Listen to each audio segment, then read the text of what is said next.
Welcome to Birken Monastery's live stream, questions and answers. My name is Ajahn Sona, and let us begin with our first question, Pia. Ajahn, we've had a number of people registering and interested in our upcoming virtual retreat, and I'm wondering if you can speak about that shortly before we start our other questions. Yes. Well, this retreat takes place between June 8th and the 13th, and it is a virtual retreat. One of the good sides of the pandemic is that we had to learn to communicate with the rest of the world through the internet and YouTube. And so we designed the idea of a virtual retreat, and we had to create this. It's not something that is a pattern we knew about. We've done many, many live retreats before at the monastery, but how do you create a supported virtual retreat?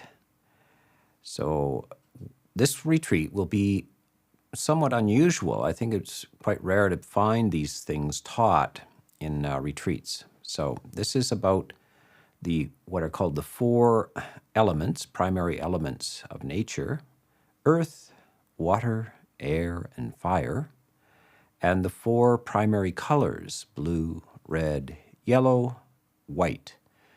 And these were used in the time of the Buddha and actually before and long afterwards as meditation objects. And they are used when you encounter them in general in nature. Notice the effect on your mind when you encounter a large body of water or a mountain or wind or fire. Notice the effect of the blue sky, the red earth sometimes, the red sky of evening, the yellow of the sun and the moon, the color of flowers and birds exhibit these primary colors, a vast field of snow, white, and clouds. These all have an effect on your mind, and they can be used for meditation purposes. So this entire retreat will be devoted to this: the four earth, water, air, and fire, and the four primary colors.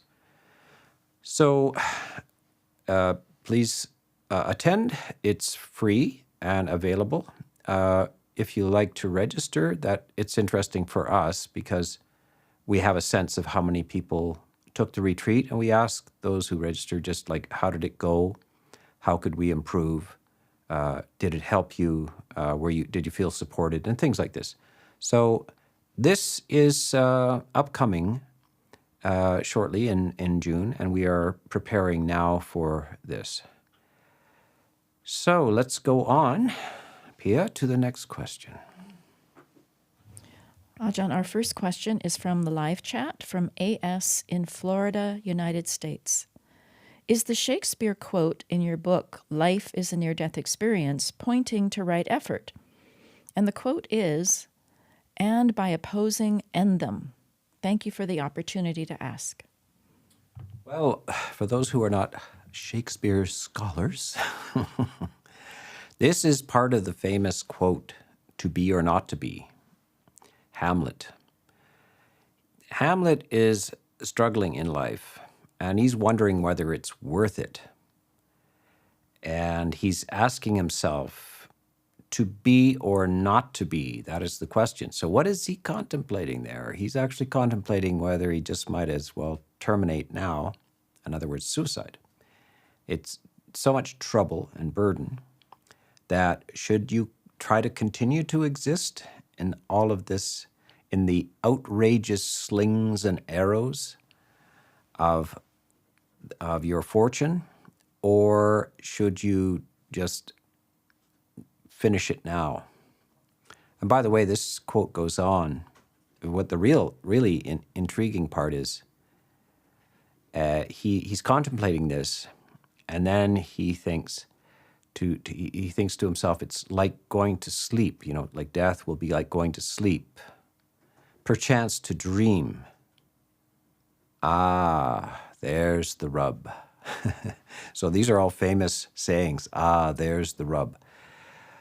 The rub meaning, uh-oh, what if death is not the end? What if it is not a release from the slings and arrows of outrageous fortune? What if there's something after this?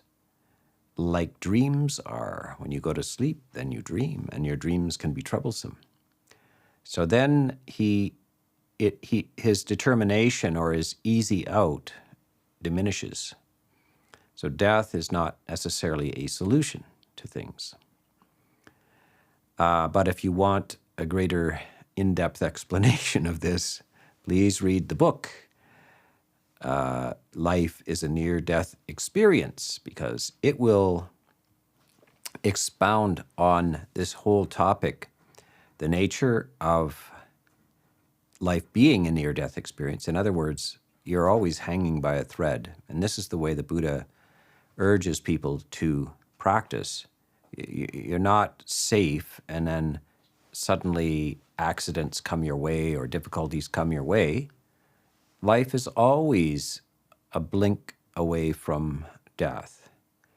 And if we realize that, we will live more striving for meaning and understanding of, is there anything I should be doing while I am alive now? What's important? Is there anything important? So this is the question. Is there anything important that I should be doing? So this death is it's a way of rousing energy. So this is an inquiry in that book. So the book is available on Amazon if you like to look at it, and full in-depth exploration of this whole meditation subject, which is called Maranasati, or mindfulness of the imminence of death. So let's go to the next question, Pia. Ajahn, we've also had a number of people asking about visiting the monastery, and we've prepared a short video that shows some of what we've been up to, and I'm wondering if you can speak to that now. Yes, well, of course, because of the pandemic, we have been closed for over 2 years now. And people may be thinking, well, a closed monastery, is it like an empty building, maybe one monk hanging around there? What a shame to have such facilities and nobody in there. It's not like that, actually. We have 13 or 14 people in continuous residence at the monastery right now. All of them are stewards or monastics, and they are all participating in utilizing this time as well as we can. So, of course, we do this virtual retreat, but we also decided to do a lot of construction on our building, because construction is noisy and dirty and requires machinery and skilled people to do it. And that's very difficult when you have guests coming and staying and trying to meditate. So we thought, well, let's do our noisy construction now. And so you can see what we're up to. This building has been recladded. We're super insulating the building, and then we will proceed to paint it. It's a very large building, and there are places where it's 15 meters off the ground and so forth. So we have to hire machines and boom lifts and all kinds of things. And you can see our diligent stewards.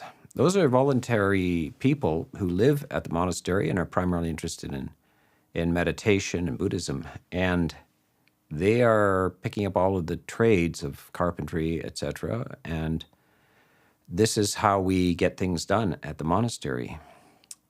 So you get a little introduction to the people who are at the monastery, and this is a lunchtime kind of shot of them. They're all smiling faces. Everybody is enjoying the nature, and the work as well. We work in harmony and try to support each other. And we also continue our meditations and our practices to outreach with the rest of the world through our videos and our regular talks and full retreats as well. So this is how we make this thing go. And we are glad to show you a little bit of our photography and our drone shots and the nature around this place and all of those kind of things. We hope that you then understand what we are doing during this period of the pandemic. And now, Pia, let's go on with our Dhamma questions. Ajahn, our next question is from the live chat from David in Tucson, Arizona, United States. Dear Ajahn, I tend to get stuck in the highly energetic states of the early jhanas. Can you offer any tips to making a smooth and steady transition towards equanimity? Well, David, lucky you. You are trapped in the back of a Rolls Royce rolling down the highway. Lots of energy. A V12 engine. A nice place to get trapped. I mean, the first jhana is a super normal attainment. So not, very few people attain to any degree of this immersive states of meditation. So the first thing we should be doing is appreciating that we have managed to get the mind to that state. Now, there's the emotional quality of the first jhana is joy, which in Pali is piti, P-I-T-I, piti. And the experience of the body is pleasant.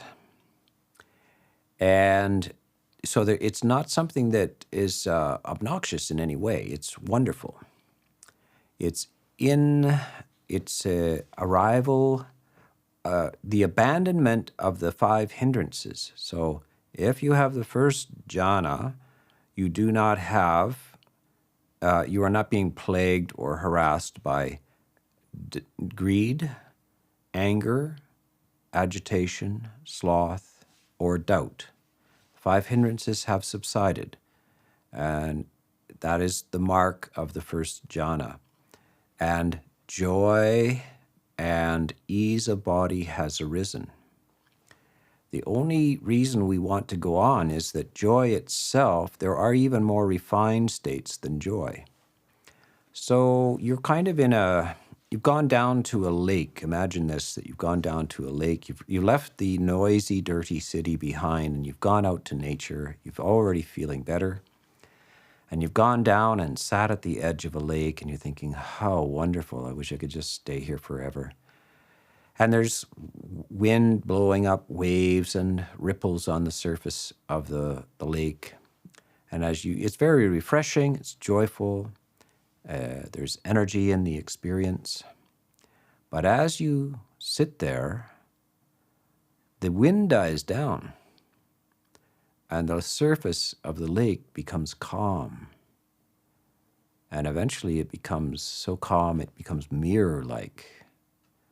And then something magical happens where the reflection of the sky in the water, you don't know where the water is, where the sky is. The sky looks like it's in the water is in the sky. And the stillness is astounding.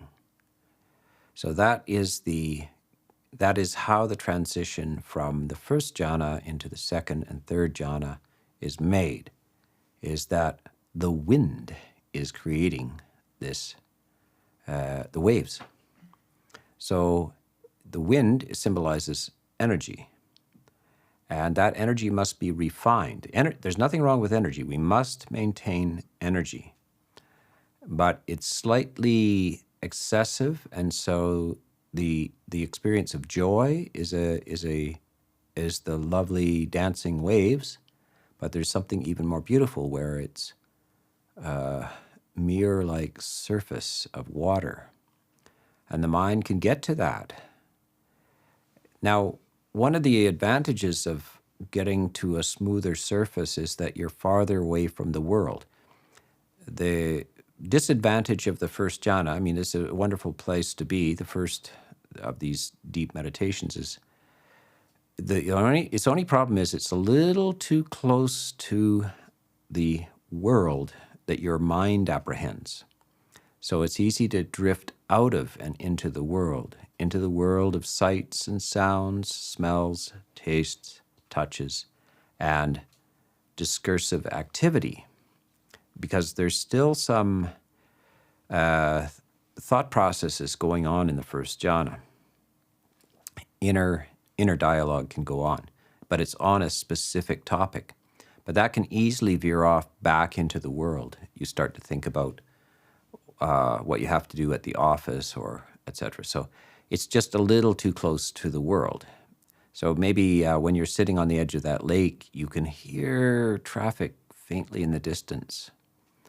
That's the first jhana. So you want to move farther into the forest. You decide you're going to walk to the other side of the lake, where there is no sound of other voices or traffic. You're farther from the world. You feel more distance from the world, and time is not. You're not conscious of the temporal world. In these deep states of meditation, by the way, the sense of time is suspended. So you don't know how long you've been in there. It could be a considerable length of time, but it doesn't feel like it. It's kind of like going to sleep. You don't know how long you've been asleep. You look at your clock when you wake up and think, oh, I've been asleep for hours. Or sometimes you look at it and only a few minutes have gone by. So this also happens in sleep, where you have shallow states of sleep where dreams happen, and then deeper states of sleep where dreams do not happen, and that if you want full rest, then you have to withdraw deeper into the sleep state so that the dream mind is not active. So sleep can be a nice parallel to this meditation subject. I want to say that sleep is a mystical experience. What a weird thing. I mean, if nobody slept, or only a few accomplished meditators actually slept, we would hardly believe that such a thing could take place.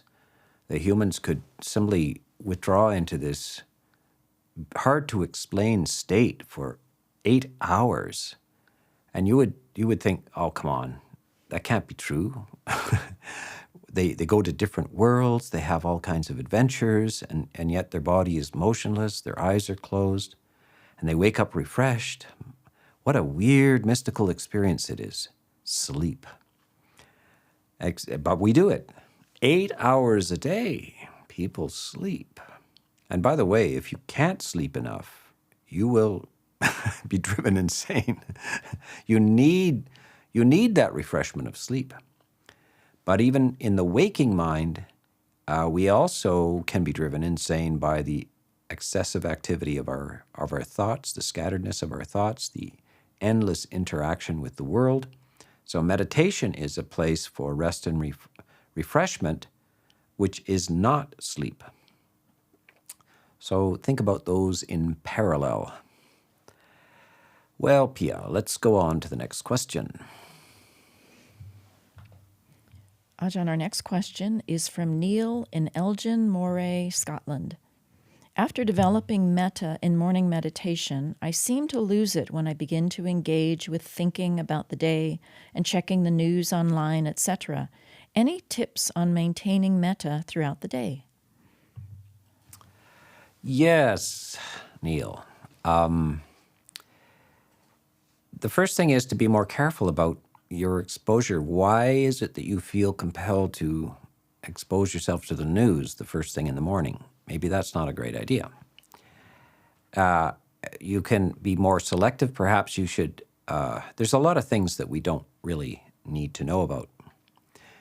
The famous Thoreau, who wrote Walden, has a lot. Henry Thoreau has a lot to say about the news. He says, the news that you get in the newspaper is old and stale upon reading. The wisdom in the ancient texts are always fresh and new. When you've heard about one murder, you've heard about them all. So the news is vastly overrated. We can do with a lot less of it. We should not feel that we're somehow negligent in regard to our responsibilities in the world, that we don't know about the latest car accident or pile up on the highway or the latest murders or robberies. Why do we need to know about those things? Exactly what is how is our social conscience elevated by this? So we should not bother with these things. We do have more important things to do. We should be setting those things aside.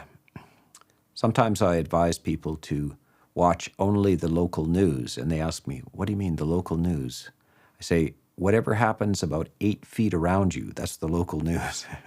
So if your dog wants to be fed and you're reading the newspaper, then you're not paying attention to the local news. The local news is that your dog needs to be fed, or your kid needs to be looked after, or the kitchen needs to be swept, or the toast needs to be buttered. That's the local news, and it's directly important to your life. What happens 8 feet around you, very important. And what happens on the other side of the world is not critical to your life. So we have to sort out our priorities in life. We only have a limited amount of time. What shall we do with it? How shall we live? And where shall we spend our time? And that, the more you think about that, the less news you will watch in the morning. You can do something else, though. There is something else. And that is called surprise meditation. So you can just for a few minutes sit down and think, okay, what would surprise me? What is it that I don't know about the world? What kind of things that humans get up to really surprise me now? And when you sort through that, after about the age of 15, you should know that humans are capable of all kinds of crazy things. Animals are all kinds of crazy things. The climate, the weather, the universe, is all kinds of stuff happens. And we should no longer be surprised, shocked, dismayed at any of this stuff. So we say, I'm not going to be surprised by anything that happens. People won't say things to me that I want them to say. People won't do what I want them to do. The weather won't do what I want it to do. The car won't do what I want it to do. All kinds of these things. But I'm not going to be surprised. I am walking into this with my eyes wide open, not surprised. So now you don't have to read the newspaper. And when you do read the newspaper, by the way, and you hear about this murder and that murder, people have these melodramatic reactions to this. They, oh my gosh, what happened? How can they do that?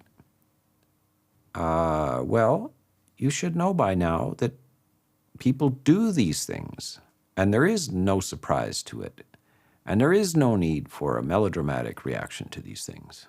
There's nothing new about it.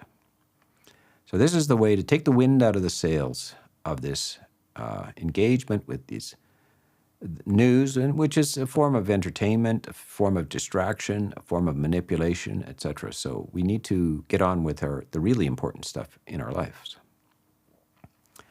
So let us go on, Pia. Our next question is from the live chat from Anonymous in the United States. Are all habits cravings? If one obtains arahantship, would all habits cease? Yes, for the general audience, let's define arahantship. Arahant means a fully enlightened person, the fourth stage of enlightenment. One has finished their spiritual path and has accomplished what needs to be accomplished. So is this person do they have habits still? Yes, they have habits. All habits are not do not have ethical significance. So there is in brushing your teeth, your habit of brushing your teeth in a certain way, of walking in a certain way, eating in a certain way is not a karmic factor. It's neutral. And so they would have, because we have a sort of elegant mechanism within us that allows certain processes of life to go into the habit mode so that we don't have to continuously reinvent the world every morning when we wake up. Now, this can be, one problem is that people become utter creatures of habit, so they don't re-experience the world. They don't understand there are new things to discover. So that's a problem. You limit yourself by turning into a robot sometime around 15 or 16. Perhaps you know people that you were acquainted with in school, and strangely, they become very limited by their mid-teens. They say the same thing. They laugh the same way. They don't. There's nothing fresh or new in their whole personality, and that's unfortunate. Where you become robotic. Others are seeking out new knowledge, recreating themselves, etc. So this is the nature of habit. So habit should not totally take over your life. You need to inquire and explore and investigate. So this is one of the factors of enlightenment, by the way. Investigation of the truth is one of the factors of enlightenment. And even the Arahant still continues to investigate the truth, primarily for the benefit of explaining it to others as well. So that's a little brief discourse on the nature of habit. Our next question is from Kent in Springfield, Missouri, United States. Dear Ajahn, when I get depressed, I constantly compare myself unfavorably to others. This comparison would seem to stem from the 8th of the 10 fetters, ego conceit, or, quote, I am conceit, which I understand does not fall away until arahantship. How can I learn to stop comparing myself to others at an earlier stage on the path? Is there any hope of some relief well before the final goal? Well, Kent, actually, it's not the conceit, or the fetter of conceit or sense of comparison, ego. Primarily, you're depressed. And depression is a form of aversion. It's the fetter of anger. And that sense of depression is classically, it's not that you're just sad or tired. It turns into self-criticism. You become questioning of yourself. You devalue yourself. You have an inner voice which is heavily critical, finding all your faults. So this is the nature of anger itself. It is unwise attention to the fault. And that is what depression is. You unwisely attend to the fault in the world, to the fault at your job, the fault in your parents, in your children, in your spouse, in your friends, in your enemies, in everything, and including yourself. And when you are continuously staring at the faults of things unwisely, why is it unwise? It's because it's accompanied by this emotion of aversion or ill will, and which is intrinsically unpleasant. It never arises, ill will never arises connected to a pleasant emotion. So that's the problem. That's the fetter that one needs to address. Now, how do you remove this? You learn to attend wisely. Of course, you're not going to walk through the world thinking there are no faults with anything or anybody, including oneself. But it's different to look at them with wise attention. To see, a mother has to correct her child. If the child is eating in a savage way or picking their nose or behaving in a strange way, the mother has to see this as a fault and has to tell the child, now, honey, don't do that. That's not good.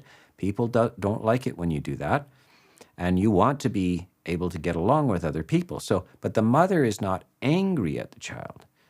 The mother does this out of wise attention because she loves the child and wants the child to flourish. And so this is how we start looking at ourselves. We look at ourselves lovingly. We have to be our own parent. We have to take care of ourselves in a loving way. And if we have faults, we correct them, but not with harsh ill will. And we have to stop looking out at the world, unwisely attending to the fault in the world. Anybody can see the faults of the world. People think they're specially intelligent because they can see all these faults. Actually, it's just tiresome to hear somebody go through all the faults of the world. Intelligent people know about all of those faults, but they don't talk about them all the time. So we want to attend wisely. And how do you know you're attending wisely? Because the emotion is pleasant. You can see that you've made a fault in your calculations in a math quiz or in your bank book or something like this, and it doesn't have to feel negative. So this is how we get misdirected in life, is that we see in a movie that whenever somebody is seeing a fault in things, they scowl and look angry, and we think, well, when you see a fault, you have to be angry at the same time. You're angry at the fault. No, this is a bad idea. It's a bad idea to be angry about the faults of the world. You can address the faults of the world. You can redress the faults of the world. You can improve the world, but don't do it out of anger. Even a sense of, it's a biblical phrase, righteous indignation, righteous anger. No. Even social actions which correct great injustices do not need to be done out of anger. They can be done out of goodwill, with patience and a good, actually emotional well-being. So this is where all of that stuff dissolves. And then your comparisons of yourself with others will fall away by itself to begin with, because what you'll realize is that there's no point in comparing myself with others, because others are others and I'm me, and that we will never be the same person. So we don't do it with trees. So a little tree and a big tree, which is better? A pine tree or an oak tree, which is better? We don't compare them because it's stupid. So we stop comparing ourselves to others, because that's just a disguise of aversion. It's aversion for others and it's aversion for ourselves. And that aversion is what has to go. So this is something important for all people who are feeling depressed, sad, and everything. It's a disguised. It's just anger in disguise. So get rid of that anger. Okay. Next question, Pia. Our next question is from the live chat from Timothy in Pennsylvania, United States. Monastic life seems far more conducive to reaching enlightenment. For one who cannot be a monk, what are the most important considerations? Well, you have to start with the primary elements. One of them is sila, or virtuous behavior. So even if you're in the lay life, you need to be very careful about your ethics. So you have to withdraw from killing, stealing, sexual misconduct, lying, and intoxicants. So there's a good start. Now you've got a basis. Now you're really protected, well protected. You won't do things that you later regret, that disturb the mind. You will observe the boundaries of things. By the way, this is transformation. If people are really, if beings around you, including animals, feel that you are not a threat to them, you will suddenly experience them as changing their attitudes towards you. And you're not a threat to their property either. So, one who steals is a threat to other people because they like their property. They don't want people taking their property. So they trust you. So you're giving gifts to the world. By being an ethical person, you become a gift to the world, a person who is trustworthy, need not be feared, and is lucid and clear, so is not drunk or drugged out and saying irresponsible and doing irresponsible things. So this is the foundation of the next stage, which is the practice of clarity and mindfulness, awareness of the inner states. Mindfulness, by the way, is very easily misrepresented out there. Mindfulness courses everywhere. And mindfulness is expressed as some sort of paying attention, but it's not paying attention. It's attention at the service of psychological transformation. And it is high awareness of what you're experiencing. Are you experiencing anger or kindness? Are you experiencing greed or generosity? Are you experiencing confusion or clarity? And if you're experiencing any of the negative ones, then you have to do something about it. You have to prevent them, stop them from arising, remove them. And then you have to bring up those positive states and maintain those positive states, the generosity, kindness, and clarity. So that's the mindfulness practice. And that carries you right into this delightful state of consciousness, which is a kind of temporary enlightenment. It's a serenity practice. And then the serenity leads on to wisdom. So right in the lay life, it's possible to attain enlightenment. And during the life of the Buddha, he declared whole villages. 500 people in this village had attained the first stage of enlightenment. And those people had a lot of things going on in their lives. They had 10 children, 15 children. They were rice farmers. It was morning to night. They didn't have time to go to 10-day retreats. They did have time, however, from time to time to go visit a monastery or listen to a monk or a lay teacher clarify things about practice and life. And so it is possible for lay people to advance greatly in this life. They don't have all the advantages of the monastic life. By the way, so somebody came to the Buddha and said, can lay people attain enlightenment? And the Buddha said, yes, they can. And then the person said, well, why did you create the Sangha? Why do you create a monastic community if lay people can attain enlightenment? And the Buddha said, because it's easier. So the monastic life is easier. You don't have families to attend to. You don't have jobs. You don't have all these distractions. So he's just trying to set it up so you have some situation where you have all the livelong day to practice your meditations and your refining your understanding of Dhamma, and that has an advantage in that you can be an example and a teacher to the lay community as well. So that's why it is set up that way. But don't underestimate the possibilities in your lay life, and starting with your sila. The other thing I'd like to recommend is that you listen to my talk on the blessings of life. There's seven talks called The Blessings of Life, a retreat, a 7-day retreat. And it will explain all of the ways you can bless your life as a layperson and move towards the higher stages of enlightenment in great detail. Yeah. So, and that's on YouTube. It's available on the same channel that you're watching right now. Yeah. Pia, yes. Next question is from Dr. Strange in Washington, D.C., United States. What is the purpose of life in Buddhism?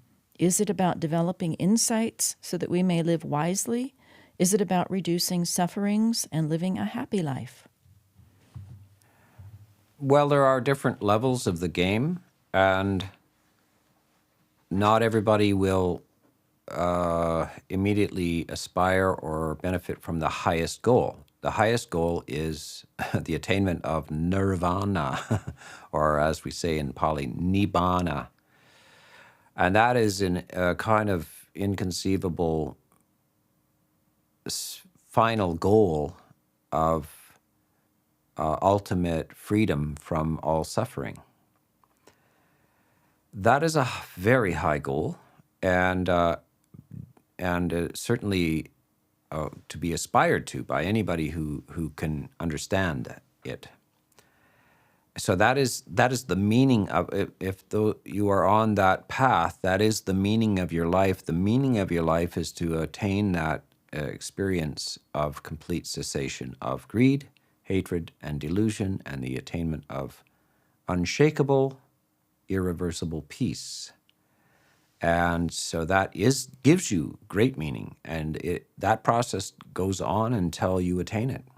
And this can be, in fact, through lifetimes. Aside from that, we recognize that many people that kind of goal is outside their way of thinking. So we have much beneficial advice for how to live more skillfully.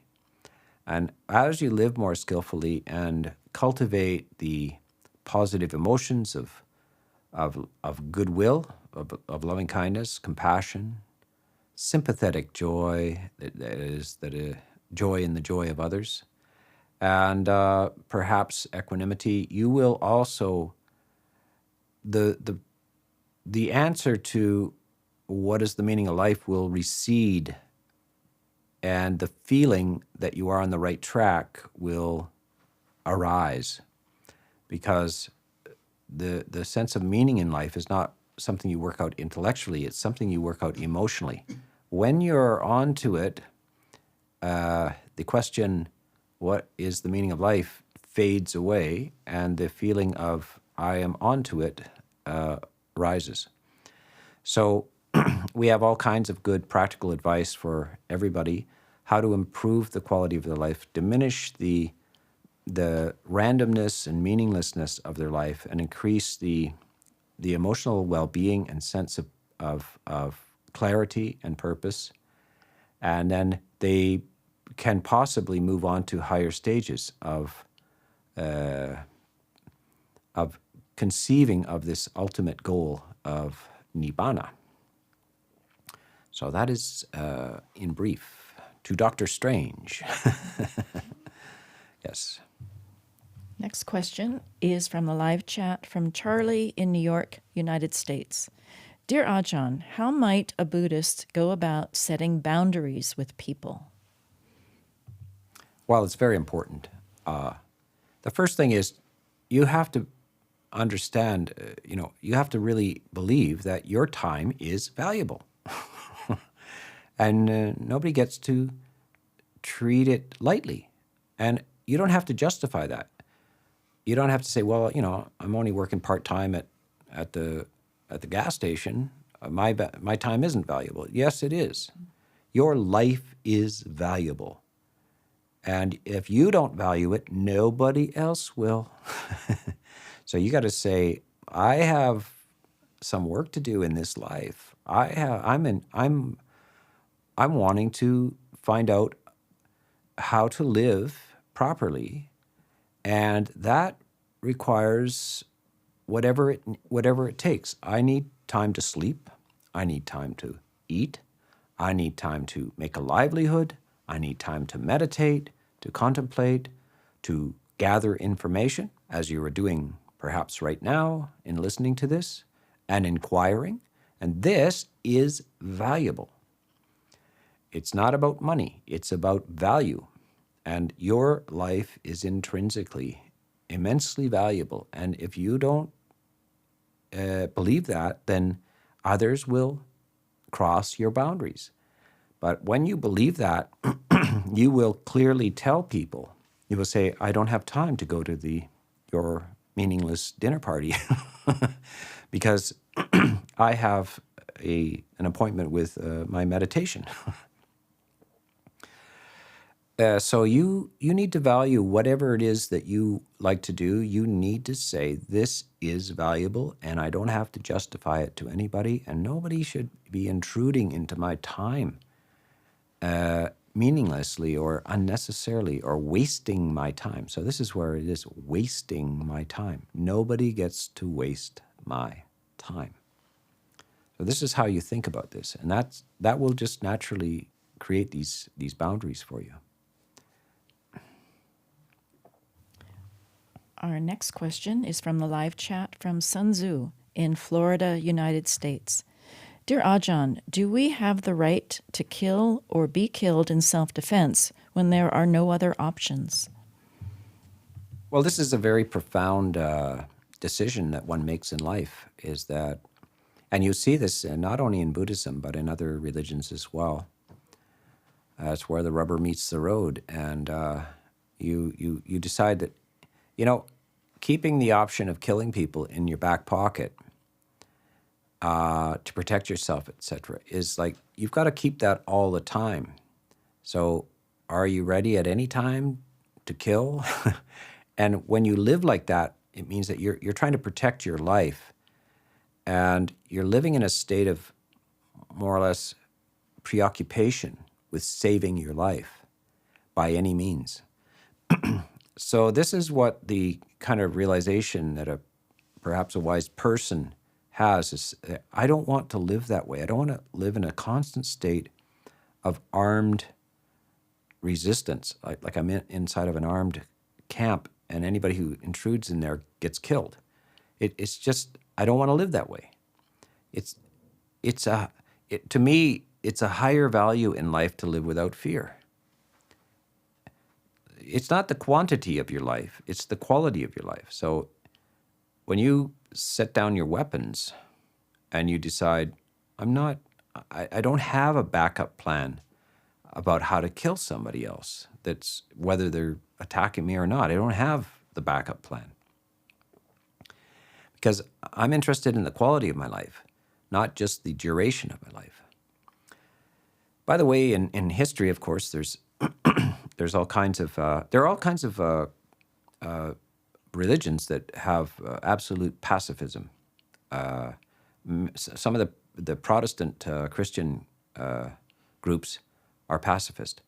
They refuse to go to war under any circumstances. And it seems that early Christianity itself is pacifist. You see these martyrs who were killed and didn't defend themselves, etc. So the Buddha says that the enlightened,